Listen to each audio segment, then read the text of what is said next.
حي على الفلاح.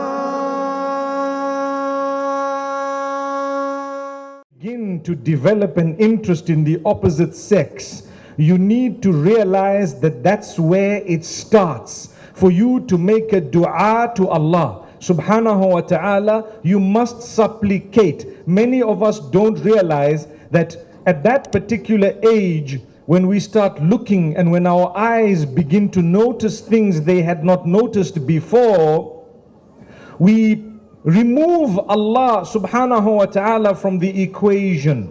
And this is why I say that is the point where you are supposed to turn to Allah subhanahu wa ta'ala. رَبَّنَا هَبْ لَنَا مِنْ أَزْوَاجِنَا وَذُرِّيَّاتِنَا قُرَّةَ أَعْيُنٍ وَاجْعَلْنَا لِلْمُتَّقِينَ إِمَامًا. O our Rabb, grant us from our spouses, our offspring, those who will be the coolness of our eyes, and make us the leaders of the righteous. And not only that dua, you supplicate in any language you want, asking Allah to bless you with the best spouse, because that spouse you will get married to will become a parent to your child by the will of Allah subhanahu wa ta'ala. And I pause for a moment to pay tribute to those who don't have children, even though they may have been trying for many years.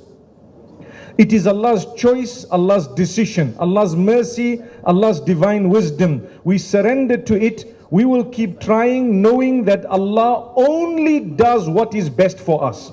If Allah knows this is going to be our ticket to Jannah, so it will be. Don't become depressed at that. Go and look after children. And I've seen so many who look after children who may not be biologically theirs, but they become closer to them than their biological parents at times. May Allah subhanahu wa ta'ala help us all. So I pray that Allah bless you all with offspring. Say Ameen. Ameen. Look at these young men who are not even married saying Ameen. MashaAllah.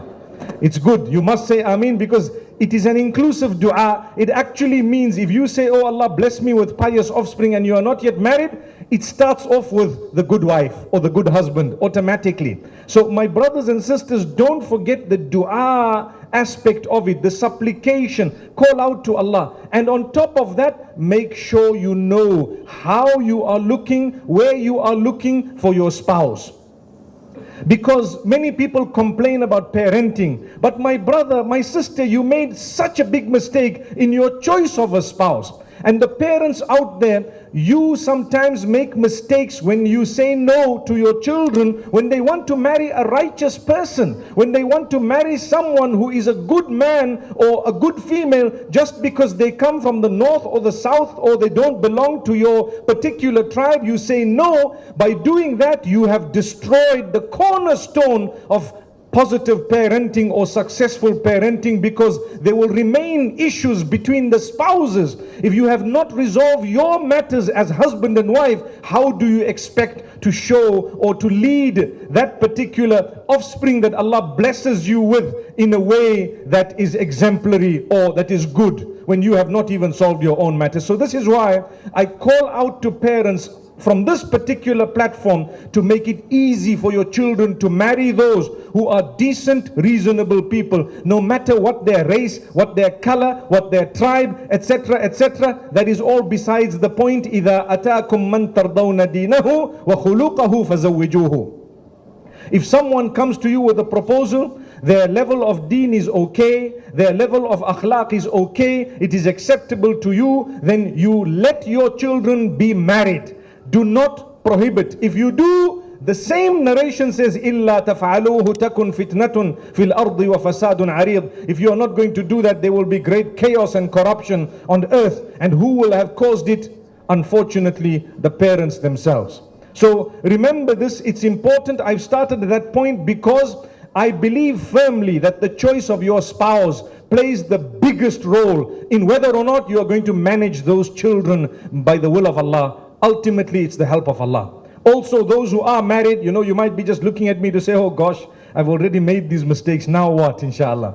Well, we will be hearing how best we can develop, correct ourselves, listen with an open mind, inshallah, and we will be able to benefit. The floor will be open very soon for your interaction as well. I want to continue With that dua, like I said, we make the right decisions, the right choices. Do not be attracted to a materialistic spouse or someone who has succeeded, is successful solely and only from a materialistic angle or perspective. Because if that's the case, remember, one day they may not have that, or one day they may betray you as a spouse, or you may find habits that become so bad that you would have to ignore sometimes. I know of many emails I receive, unfortunately from this country mostly.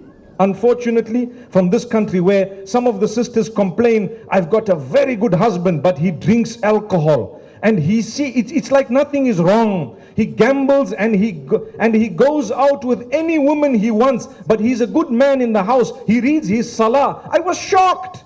Wallahi, I couldn't believe it. Is this what is really happening? I hope it's not true. My beloved brothers, let's never let that happen. When Allah blesses you with wealth, wallahi, it is going to be your ticket either to Jannah or out of Jannah. It's up to you to choose where you want to be. Wallahi, when Allah has blessed you with something, cut out your bad habits, cut out your wrong ways, your sinful behavior, cut it out. It's never going to help you.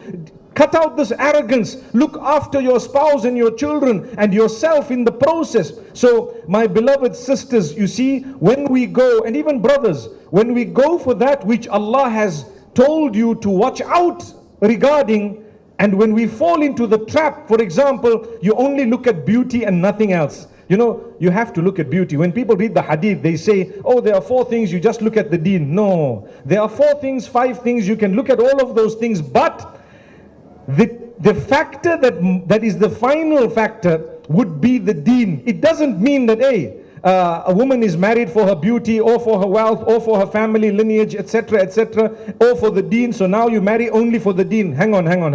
I need to see her. I need to like what she looks like. I need to talk to her. I need to be somehow attracted to her. The same applies to her. Some of the cultures sometimes are such that you play no role in who you are going to get married to. The father comes and says, I found a husband for you.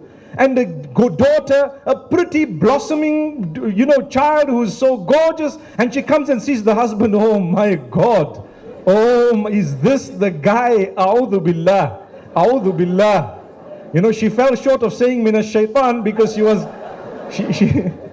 but she says, A'udhu billah. We need to be careful. There has to be a spark. Don't misinterpret the hadith. The hadith speaks about these things because wallahi, it's important to look. You want to be positive parents, you have to have a positive union. Without a positive union, how can you be a positive parent, my beloved brothers and sisters? So when you want your children to get married, ensure that there is some form of compatibility. There is a little bit of a spark on either side. You cannot turn on a candle without a match. So there needs to be some form of a little flame in order to get that candle alight. May Allah subhanahu wa ta'ala grant us deeper understanding. Say Ameen. So we make the correct decisions based on the hadith of Rasulullah sallallahu alaihi wasallam. And guess what? The final point I want to raise, I've spoken for 10 minutes actually, I really apologize for that. But the final point I want to raise is, we need to make sure that we become closer and closer to Allah as the days pass. I want the best husband, the best wife, but I don't read salah. I want a lovely man, but he doesn't want me. You know why? Because he's not looking for a person like me. I want to marry such and such a person. Does he want to marry me? He's not looking for someone with my qualities. Because why? I am far off the mark. Subhanallah, I need to get closer to Allah. I need to ask myself, will such and such a person want a person like me? If the answer is yes, inshallah, and if those people are closer to Allah, it should develop us in a way that we become closer to Allah. May Allah make us closer to Him. So if you want to look after your children, you start off with the spouse. If you want a good spouse and you are not fulfilling salah, you have a problem. If you are not fulfilling the obligations unto Allah, you have a problem. So the point I raise, make lots of dua, work according to the advice of Rasulullah sallallahu alaihi wasallam. We will be hearing a lot of this today, inshallah. And you better make sure, and I better make sure, that as the days pass, I become closer to Allah, not further away from Allah subhanahu wa ta'ala. Gone are the days when And I'm talking here to parents, inshallah. Gone are the days when perhaps we dilly-dallied a little bit. Now, there are children who look up to us for guidance. If we are not going to be striving towards the guidance, if we are immature ourselves, even though we are 50 and 40 years old, how do you expect those children to be rightly guided? May Allah make us the true role models of our children to begin with. And may Allah subhanahu wa ta'ala bless you all. أقول قولي هذا وصلى الله وسلم على نبينا محمد.